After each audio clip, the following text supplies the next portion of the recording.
సంవత్సరాల తరబడి ఎన్ని మందులు వాడినా మీ మోకాల నొప్పులు తగ్గట్లేదా? ప్రాణ పెయిన్ క్లినిక్ లో అత్యాధునిక చికిత్స. నమస్తే రమ్మగారు. నమస్తే జయ.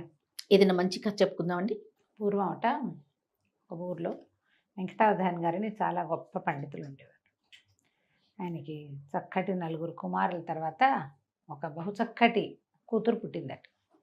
వీళ్ళకి శారద అని పేరు పెట్టుకున్నారు.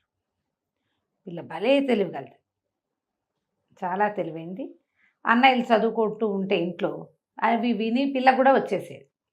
అంత తెలివైంది. పిల్లకి 9-10 ఏళ్ళు వచ్చాక ఈయనకి చక్కగా చదువుకున్న పిల్లకి మంచి అందమైన వరుడు కావాలి, మంచివాడు తెలివైన వాడు కావాలని బాగా వెతికి సంబంధాలు 10 ఏళ్ళకి చేసేవాళ్ళుగా 12 ఈడేరే లోపల వివాహాలు చేసేసే కాలం అన్నమాట.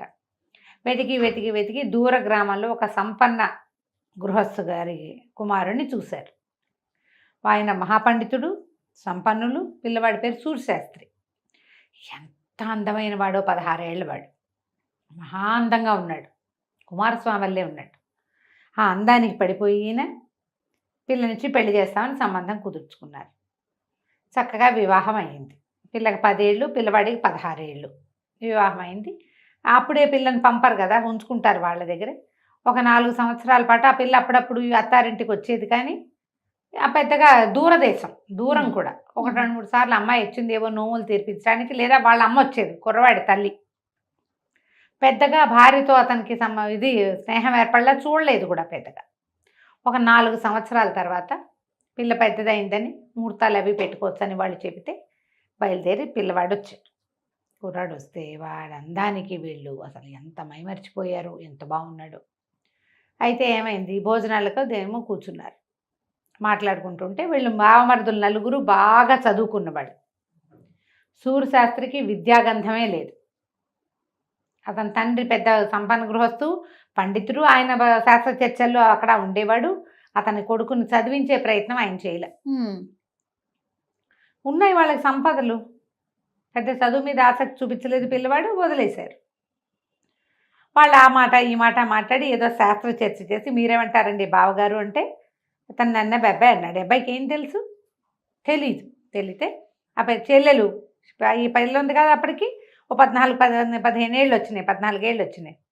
పిల్ల వీటిలలో మా ఈ చర్చల్లో పాల్గొంటూ అవునని కాదని, కాళిదాసు చెప్పింది అది కాదని, భారవ చెప్పింది ఇది కాదని, ఇలాంటి మాటలు మాట్లాడుతూ భర్తకి విద్యాగంధం లేదని పిల్లకి తెలిసిపోయి పక్కపక్క ఏమందంటే, పాలాస కుసుమం వృధ అన్నది. పాలాస కుసుమం అంటే మన ఫ్లేమి అని చెట్లు ఉంటాయి చూడు, అగ్నిపూలు అంటారు. పెద్ద చెట్టు, చాలా పెద్ద చెట్లు, ఎర్రటి పువ్వులు పూస్తాయి. ఆ పువ్వు ఊరికి అందమే, దానివల్ల ఏముండదు, దానికి వాసన ఉండదు, అది పూజకు పనికిరాదు, ఎందుకు పనికిరాదు, పువ్వు మాత్రం అందంగా ఉంటుంది. ఇతను కూడా అలాంటి వాడే, చూపులకే అందగాడు అనేసరికి అతను చాలా అందరు నవ్వారు. తర్వాత సర్దుకున్నారు. కానీ భలే అవమానపడ్డాడు. ఇంత మాట అంటుందా వాళ్ళందరి ముందు. అతనికి తనకి చదువు లేకపోవటం వల్లే ఈ మాట అనిపించుకున్నానని అనిపించింది. తను అన్నదని స్పష్టంగా నీకేం రాదని అంటోందని తెలిసిపోయింది. కానీ చదువు లేదు అనేది చిన్నతనం వచ్చేసింది. అక్కడి నుంచి ఇంటికి రాకుండా అట్నుంచటే కాశీకి ప్రయాణమై వెళ్ళిపోయాడు చదువుకోవటానికి. ఒక మహాద్భుతమైన గురువు గారు ఉన్నారని తెలిసి వెళ్ళి ఆయన పాదాలు పట్టుకున్నాడు. నన్ను చదివించండి, నాకు విద్యాగంధం లేదు, చదువుకోవాలి, చదువే ఇంకా నాకు రెండోది లేదు అనేసరికల్లా ఆయన అన్నాడు, చక్కగా ఉన్నాడు, చూపులకు బాగున్నాడు కదా, సరే ఏమిటో ఇంత హైరాన్ ఏమిటయ్యా, నిదానంగా చదువుకుంది కానంటే, కాదండి చదువు తప్ప నేను రెండో పని చేయను, చదువే కావాలి నాకు అనేసరికి సరే పద లోపలికి వెళ్దామన్నాడు. లోపలికి వెళ్దామంటే సరే లోపలికి వెళ్ళాడు. ఇంట్లోకి వెళ్తే గురువు ఇతను మంచి ఆజానుబాహు పొడుగాటివాడు. వంటింట్లో నుంచి పెరట్లోకి వెళ్ళే గుమ్మం పడేయలమని తగిలింది. నెత్తి రాసుకుంటూ దొడ్లోకి వెళ్ళాడు, స్నానం చేసి వచ్చాడు. మళ్ళీ అదే గుమ్మంలో నుంచి రావాలి. మనమైతే ఏం చేస్తాం, వంగుతాం. మళ్ళీ తగిలింది. సరే కంచాలు పెడి ఆవిడేమో విస్తలు వేస్తుంది భార్య, ఆయన గురుగారి భార్య. ఆయన ఏం చెప్పాడంటే, ఈ పిల్లవాడికి ఆముదం వడ్డించు నెయ్యి బదులు, రోజు ఆముదమే అన్నంలో అని చెప్పి నేను చెప్పేదాకా అని. ఆవిడ ఆముదం వేసి వడ్డించింది. వీళ్ళు చాలా సంపన్న గృహస్థులు, అత్తవారు పుట్టింటి వాళ్ళు కూడా. అతని తండ్రి సంపన్నుడే, ఈయన అత్తగారు సంపన్నులే. నెయ్యి లేకుండా ముద్ద దిగదు. మామూలుగా వీళ్ళకు ఆహారంలో నెయ్యి ప్రధానమైన పాత్ర వహిస్తుంది. తినేసాడు. అక్కడి నుంచి ఏం చేశారు, ఈయన చెరువు గట్టుకు తీసుకెళ్ళి అక్కడ కూర్చోబెట్టి చక్కగా అక్షరాల్లో ఓనమాలు దిద్దిచ్చారు. ఇసుకలో ఓనమాలు దిద్దిచ్చారు. అక్షరాలు దిద్దుకుంటుంటే అందరూ జయంతుడో కంతుడో మన్మధుడో లాగా ఉన్నాడు, ఎంత బాగున్నాడు అని వాళ్ళందరూ తనకేసి చూస్తున్న ఆడవాళ్ళు. అబ్బాయికి స్పృహ కూడా లేదు, తను చదువుకోవాలి అంతే. అంతే. రోజు యథావిధిగా ఆ తలుపు తగిలేది అతనికి. అబ్బా అనేవాడు తప్ప తనకి తప్పుకోవటం అతని బుర్ర పనిచేయలే. ఆ విషయం ధ్యాస లేదనమాట, ఫోకస్ లేదు. ఆవిడ రోజు ఆమోదమే వేసి పెట్టేవారు. ఒక 5 ఏళ్లకి మొత్తం విద్య అంతా పూర్తయింది. నీ విద్య అయిపోయిందిరా నాయన అని చెప్పారట గురువుగారు. మర్నాడు పొద్దున లేచి స్నానం చేయటానికి తొట్లోకి వెళ్తూ తలుపు తగలంగానే గుమ్మం తగిలేసరికి అన్నట్ట, ఏంటండి గురువుగారు ఇంత గుమ్మం ఇంత పొట్టిగా ఉంది, 5 ఏళ్ళు తిన్నాడు దాని దెబ్బ. ఇంత పొట్టిగా ఉందేమండి గుమ్మం బాగు చేసుకోవాలండి అని చెప్పాడు. వచ్చేటప్పుడు దెబ్బ తగల, జాగ్రత్త పడ్డాడు. అక్కడి నుంచి గురువమ్మగారు అన్నం వడ్డించారు. రోజు గురుగారి పక్కన కూర్చొని తినేవాడు. ఆ కాలంలో ఏం చేయాలి, 2 పూట్ల అన్నమే కదా, అదే కా పద్ధతి. అడిగితే అన్నం ఏమిటండి గురువమ్మగారు ఆవదం వాసన వస్తుంది అని అడిగాడు. అడగంగానే గురువుగారికి నవ్వొచ్చింది. నెయ్యి ఇవే అని చెప్పాడు. ఆవదం అన్నం పక్క పెట్టుకుని నెయ్యి వేసుకున్నాడు, అన్నం తిన్నాడు. ఈయన అన్నారు, అబ్బాయి నీ చదువు అయిపోయింది. ఇక నీకు రాదు కూడా, ఇంకా చదువు కూడా అయిపోయింది, ఇంకా నీకు రాదు.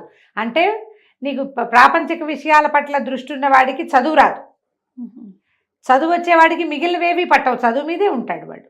ఫెసిలిటీస్ అక్కర్లా వాడికి, చదువుకు చదువే.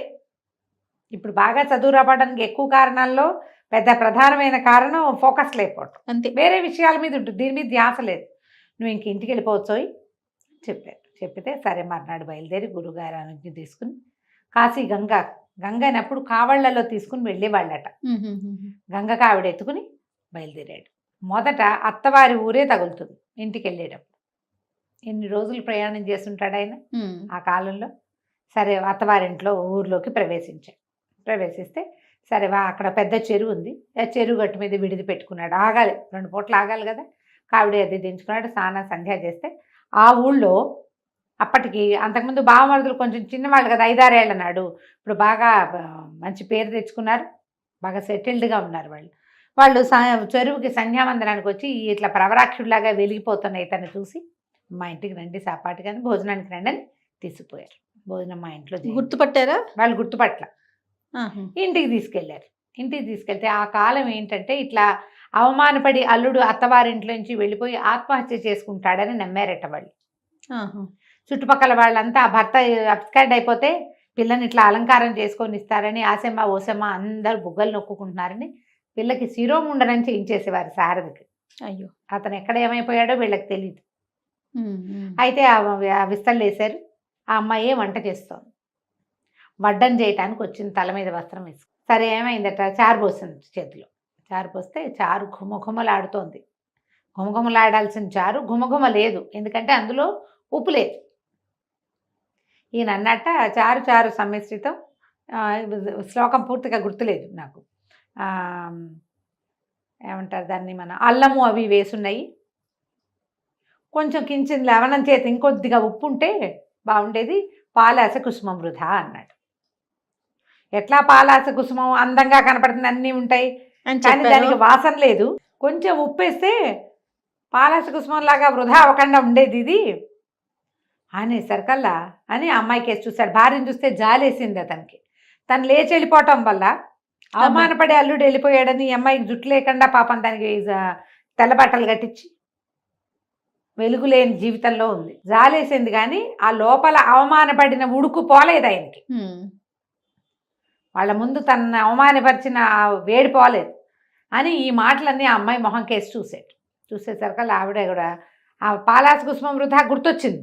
ఓకే, తేరిపారు చూసేసరికల్లా గబగబా పరిగెత్తుకుంటూ వెళ్ళిపోయింది, గిన్నె లోపలికి పుచ్చుకుంది. వాళ్ళ అన్నయ్యకి ఎగసాడు, శారదా చారు గిన్నెదే అమ్మ వెళ్ళిపోయావు లోపలికంటే మీ బావగారేరా అని చెప్పింది లోపల నుంచి. వాళ్ళు ఆశ్చర్యపోయారు. ఒక్క అక్షరం రానివాడు ఇంత జ్ఞానిగా చెప్పటం ఏంటి, ఇంత జ్ఞానం, ఇంత పండితుడు అవటం ఏమిటి, ఎంతో ఆశ్చర్యపోయారు. అక్కడి నుంచి వాళ్ళ అమ్మా నాన్నలు కూడా రప్పించి తర్వాత ఆ శుభముహూర్తం పెట్టి ఈ జుట్టు కొంచెం పెరిగాక అత్తవారింటికి సగౌరవంగా పంపించారు. భార్య అన్న ఒక్క మాటకి అవమానపడి చదువుకున్నాడు. పండితుల కాలం. అది ఇప్పుడు ఏమైనా పెళ్ళాన్ని చెంపలు వాయి కొడతారు, అంతేగాని తమ పద్ధతులు మాత్రం మార్చుకోరు. మార్చుకోరు. అవును రమ్మగారు. ఇప్పుడు ఆయన తమ పద్ధతి మార్చుకున్న జీవితమే మారిపోయింది చూడు, ఎంత అద్భుతమైన వ్యవహారం కదా. కథ కంచికి మనం ఇంటికి. చాలా బాగుంది రమ్మగారు, సూపర్. నమస్తే. నమస్తే. సుమన్ టీవీలో మీ పర్సనల్ అండ్ బిజినెస్ ప్రమోషన్స్ కోసం కింది నెంబర్కి కాంటాక్ట్ చేయండి.